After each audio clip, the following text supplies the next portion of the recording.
আচ্ছা আমি এক কাজ করি, আপনাকে আমি এর বদলে এই 10,000 টাকা দিচ্ছি। এই নেন 10,000 টাকা। আরে তুমি তো সত্যিই আমাকে 10,000 টাকা দিয়ে দিলে। বাবা, আশপাশে কোনো ক্যামেরা সেট করে রাখুনি তো? আমার সাথে তুমি আর কি করছো, তাই না? না চাচা, আমি আর কি করছি না, এই টাকা বেচে আমি 2-4,000 টাকা লাভ করবো না। আপনি রেখে দেন, আমি চলে গেলাম। আচ্ছা ভাই, এখন তুমি আর বলবা তুমি এই বোকামি কাজটা কেন করলে? তুমি যে বিদেশি 2 টাকা নোটের বিনিময়ে 10,000 টাকা দিয়ে আসলে, ওই 2 টাকা নোটের দাম কত? বেশি হলেও 200 টাকা হবে নি? আমি কোনো বোকামি কাজ করিনি। আমি যেটা করেছি আমার মালিক আমাকে দিয়ে ওটা করিয়েছেন। মালিক করিয়েছে? বুঝলি না? ঠিক আছে, আমি বুঝাচ্ছি।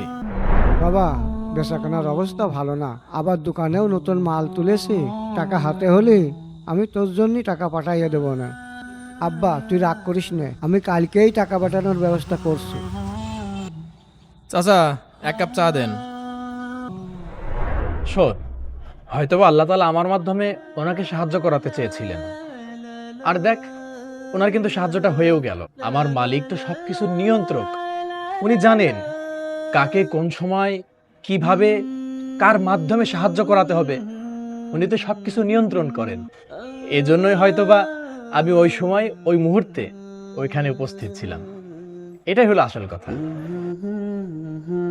প্রিয় দর্শক, ভিডিওটি মন ছুঁয়ে গেলে শেয়ার করতে ভুলবেন না।